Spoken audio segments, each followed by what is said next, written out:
Hello. So I am here again to talk about the story that I knew that I wanted to share. I just didn't know when. And recently something has happened that made me realize that maybe the time has come so that I can talk about it and be my truest self because experiences are what make us as people. Like I really think that I am the product of experiences that happen to me, and not only that, but everything that you process and everything that you go through kind of shape you as a person. So I think that this is like very important to me to share because it's something that really shaped me as a person. The story goes back to autumn 2017, where I was just getting out of a not so good period of my life, and I wasn't really focused on love because I had so many other things to solve, so I wasn't really focusing on love. But one day I was just scrolling on Tinder, swiping people left and right, and I saw this one guy that I was debating whether swiping left or right because I could barely see his face. So I wasn't really sure, but eventually I swiped right and we started talking and we met up for a date. The very first half of this date kind of went very well. We clicked right away. I think that we both felt something for each other, a spark, whether that's good or bad.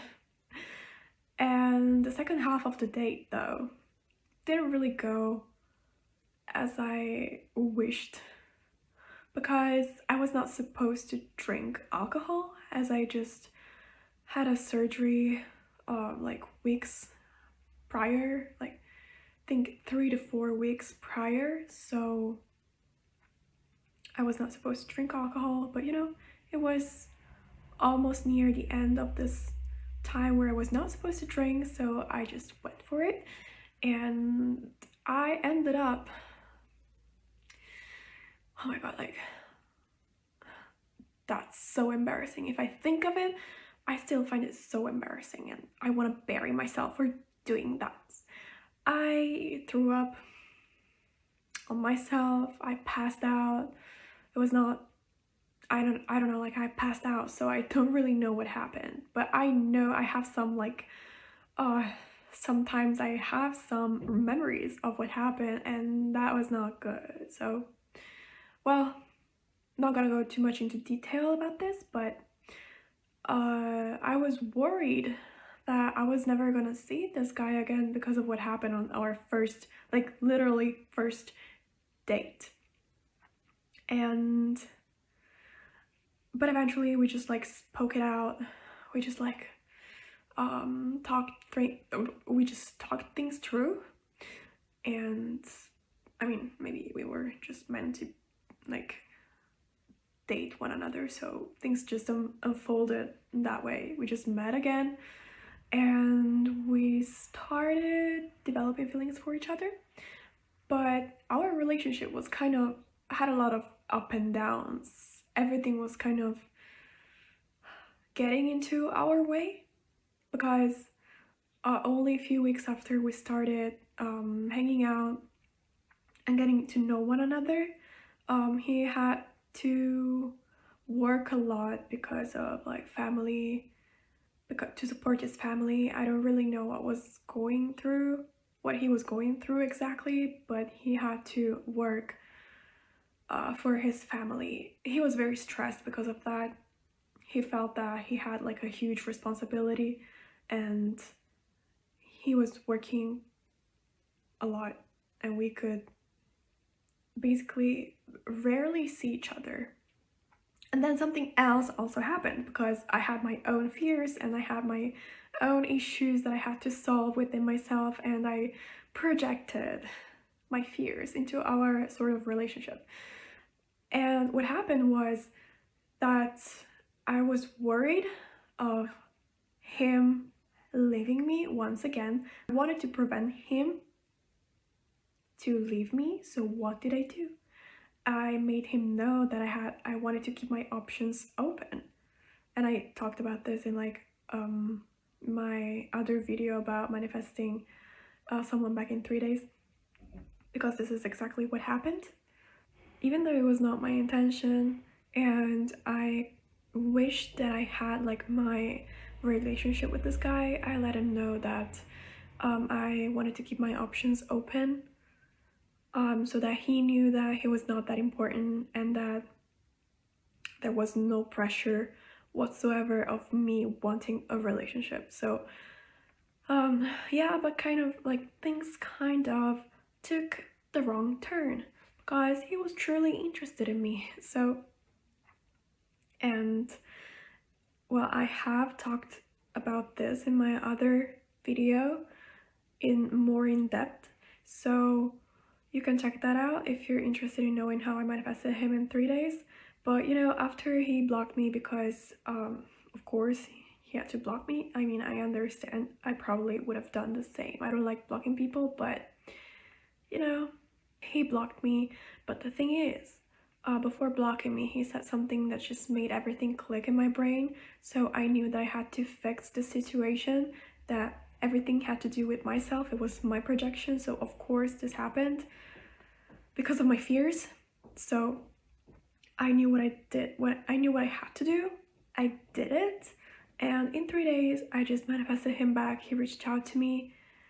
We talked again. We met up and so on. But then something else happened, because later, I think that it was like December 2017, so a few months after actually meeting him for the first time,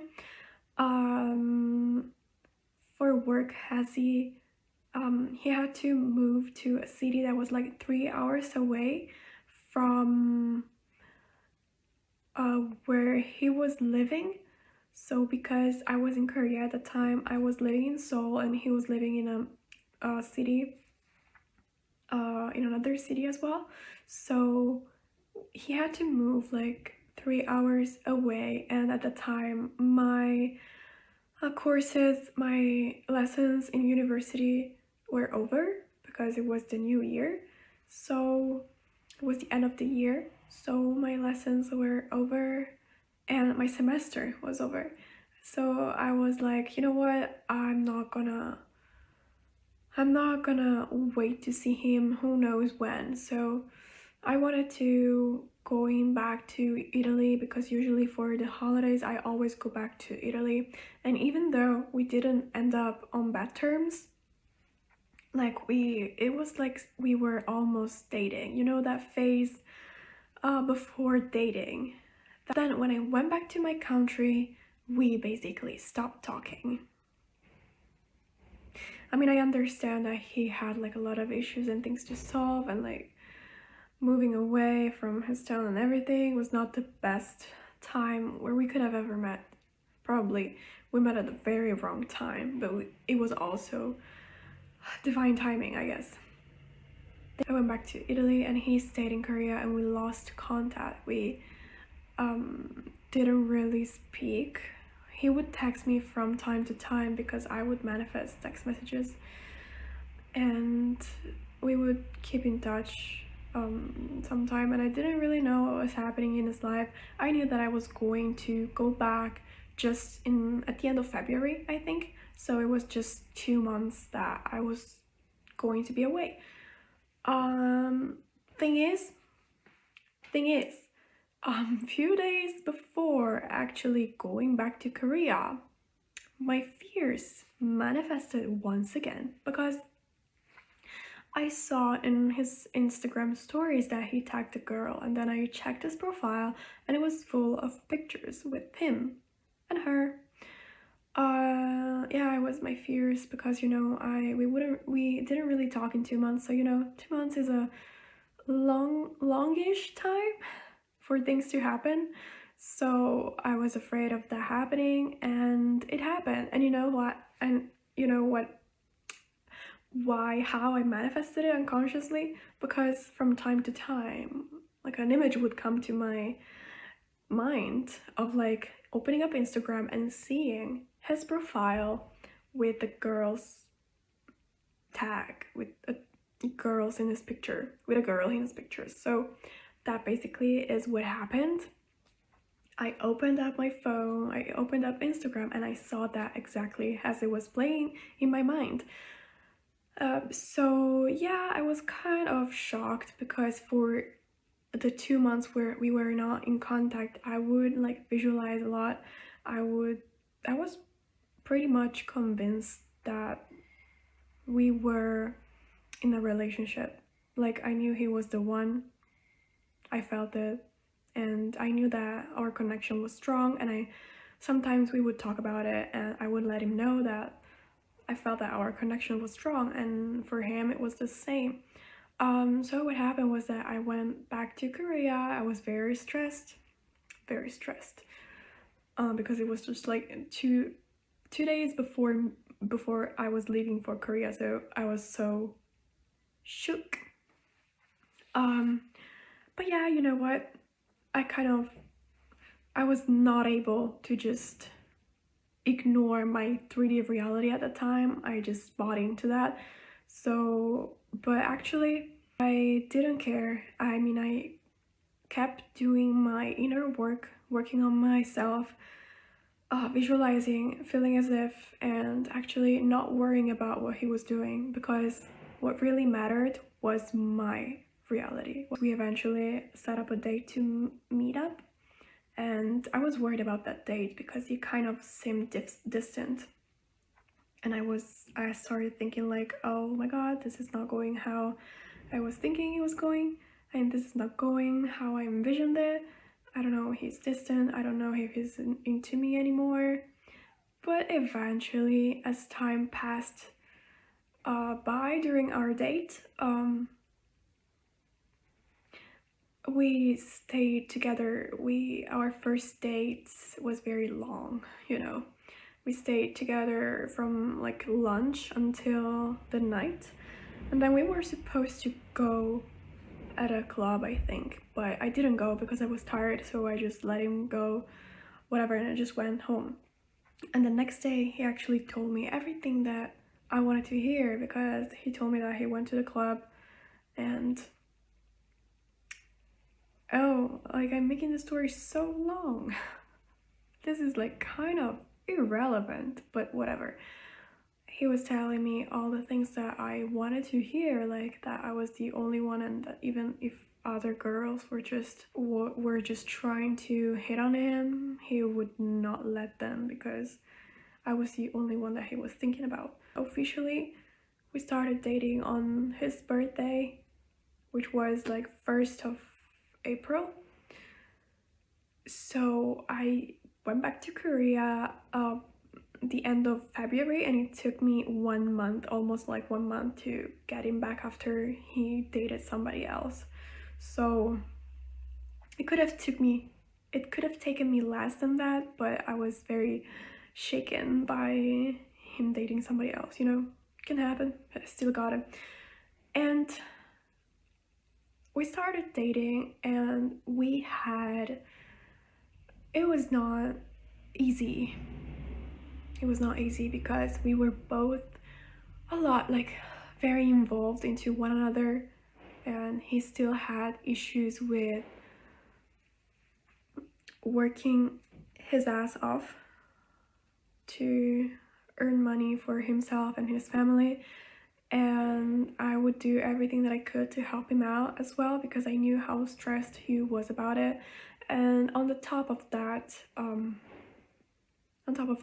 he suffered from alcoholism.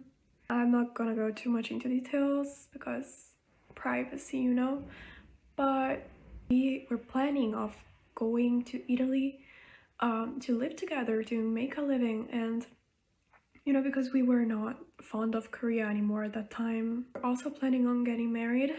I remember that while we were eating, we were having lunch together once, and he told me, I decided to, before going to Italy, I want to go to a clinic to solve my alcoholism.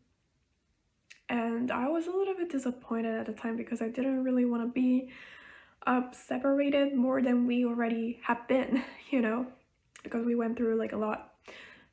and everything was just like, everything was pulling us apart. I was like, okay, like we will spend only like few months apart, so it's not it's not gonna be a problem. So whatever, just I don't care. I don't care. It's my story. Like I react however I am supposed to react. Whatever. It's okay. I left to go back to Italy. I think it was July. Yes, July 2018. So we would talk. We would keep in touch, you know. As I was mentioning before, we were trying to finalize our marriage documents so that nothing could be really be in our way. And we would talk from like actually at first he was not, as it was a clinic and you have to follow a certain schedule and activities. He was not allowed to use his phone, and he had only like a limited time to use his phone. So that would make it even worse, because we would always be in touch, you know, and always hanging out on the weekends, and if possible even during the weekdays. And yeah, so so but then eventually he asked to use his phone more often, or I don't know exactly what happened. So but let me go to the main point of the story. I remember that one day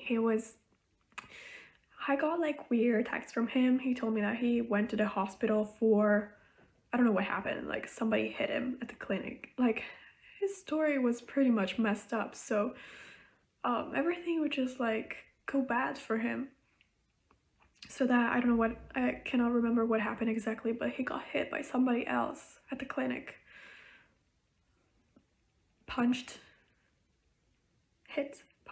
Yeah, he was punched by somebody else, so he went to, and then I don't know what happened. I really don't know. I don't know exactly, because what he was telling me, it didn't make any sense, because at the time we were not together.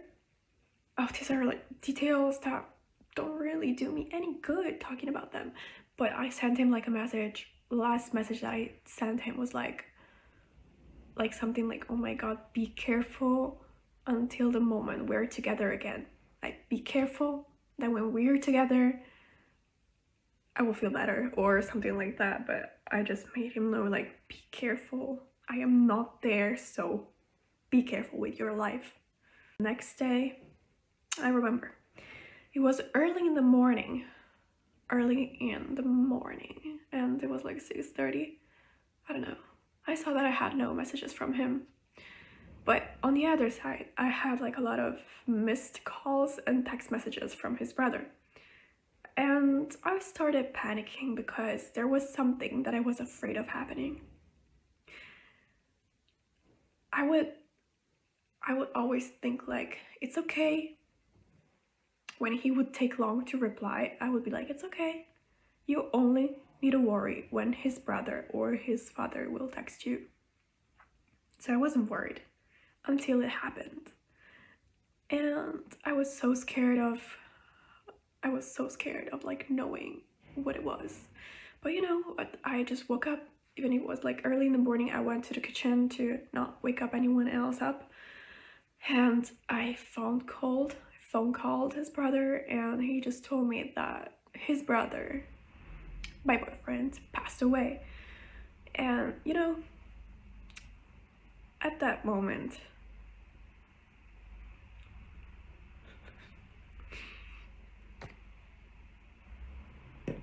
so of course when you hear something like that, you're shocked. You're not thinking logically, you're not thinking irrationally, you just like, your emotion just are all over the place. I cannot even like describe how that moment felt like, because it's something that you really have to experience. And I really hope nobody really experiences this. Nope. I really hope that nobody ever experiences this, because it's just terrible. It's, yeah, I don't know how to describe it. Anyways, what happened was that I had to go to a funeral now, and I was in Italy, so I had to go to my city hall to get my mom's a passport because she would not have it, and she was not going to leave me. She was not going to let me go to like Korea in those conditions by myself. We left on the day after. We left the next day. I managed to get two tickets, two airplane tickets for to go to Seoul. So it was very stressful. I'm not gonna go too much into details. Just know that the very first 2 days after I got that phone call, the very first 2 days, on the day that I found that out and on the day of the flight, I could not stop crying, of course. Like, I wouldn't even like realize, just like tears were like rolling down my.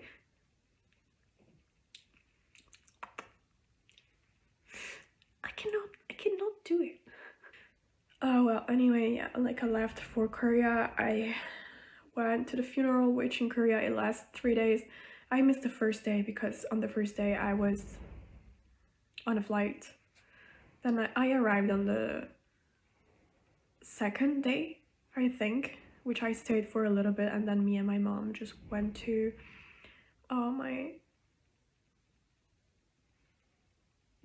my boyfriend's parents' house.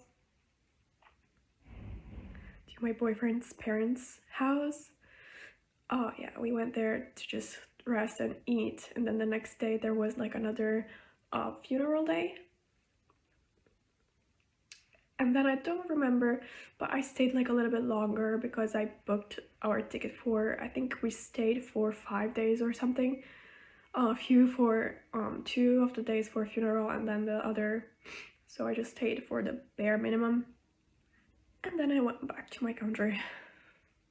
Hi, this is a different day, as you probably noticed, and don't be freaked out by this thing that you are seeing on this side of the screen. It's just that I broke my screen protector right close to the camera, so this is why it is weird, but it's not a ghost, it's not anything like that. I was talking about how I interrupted my video last day because I just couldn't talk about that anymore. I mean, I've reached my limit, so I realized that I didn't really make the point of the video other than just storytelling and tell my story.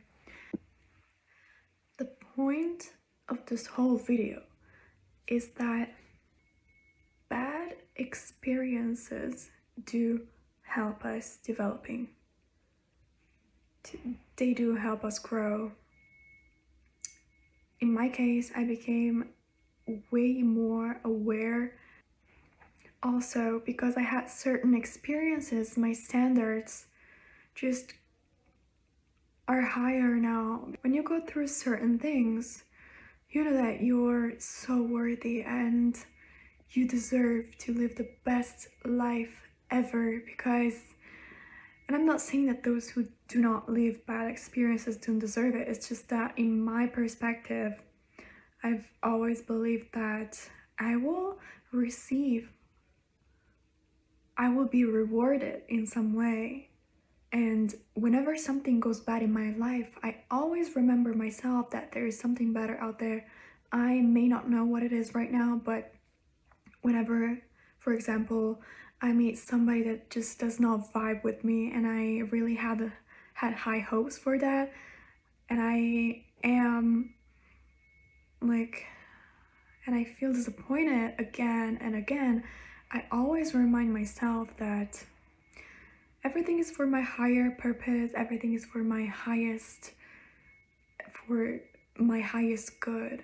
So even if I don't see it right now, like I didn't see it when my boyfriend passed away 4 years ago. I didn't see it, but I now can see how our relationship was not a healthy relationship. I have now higher standards, not because I am pretentious or anything, but I really care about my well-being, and whenever something does not is not aligned with me, whenever something is off and does not bring me any good, I immediately disregard that because I have been through a lot.